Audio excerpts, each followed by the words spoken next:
tu fais une promesse. Amen. Mais le Seigneur nous dit dans sa parole que nous ne devons pas nous précipiter à faire des promesses. Amen. Est-ce que vous savez qu'au travers des promesses, il y a des alliances combattues? C'est ça, n'est-ce pas? Amen. Je suis par alliance lié à ma femme à cause d'une promesse que je lui ai faite.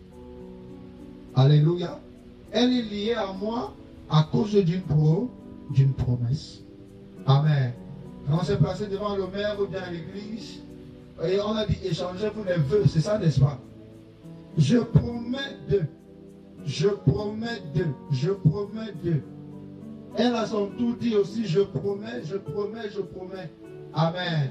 Et lorsqu'on finit de se faire des promesses, le maire nous scelle. Amen. Et à l'église, le pasteur également nous scelle. Ça veut dire que sur les deux dimensions, la dimension physique et la dimension spirituelle, nous sommes à vie liés.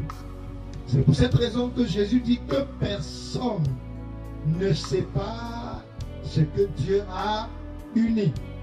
Tout est parti d'un vœu. Tout est parti d'une promesse que tu as faite à quelqu'un. Alléluia. Parfois par amour pour nos amis, pour nos camarades, pour l'homme que nous aimons, même pour la femme que nous aimons, nous nous précipitons à jurer sur nos vies, parfois même sur la vie de nos mamans. Je ne vais jamais te quitter. Alléluia. Ça, tu as déjà une alliance avec la personne. Est-ce que je parle à quelqu'un au travers des paroles? Je ne vais jamais t'abandonner. Le jour où tu vas mourir, je vais aussi mourir. Assia. Amen. Que le Seigneur te fortifie. Alléluia. Tes paroles sortent de ta bouche. Amen. Parce que tu es sous l'effet émotionnel. Alléluia. Les émotions sont en train de t'influencer. Et tu te retrouves à dire des choses, dire des choses, dire des choses, dire des choses. Amen. Et le jour où tu trahis cette promesse, la vie se retourne contre toi. Tu commences à attaquer l'autel de la maison de ton père. Pourtant, l'autel de la maison de ton père n'a rien à voir. C'est ta propre bouche. Tu vois ça, non?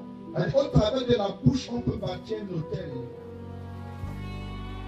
Amen. On bâtit un hôtel au travers de la bouche.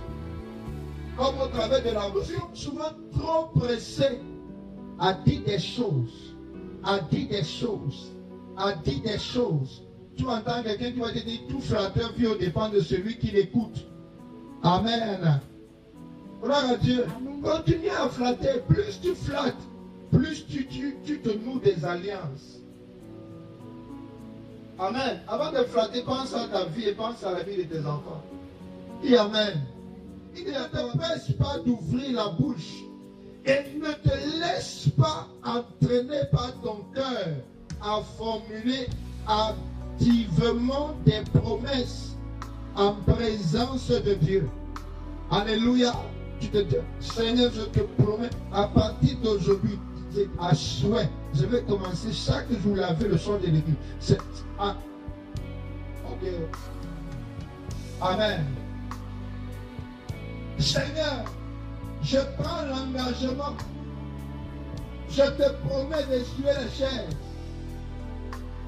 Alléluia. Ouais, vous savez, hein, tu peux parler que personne n'écoute, mais Dieu écoute. Et c'est que vous devez comprendre. Tu peux même parler dans ton cœur, mais personne n'écoute.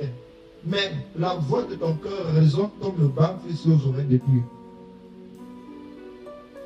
Est-ce que je parle à quelqu'un?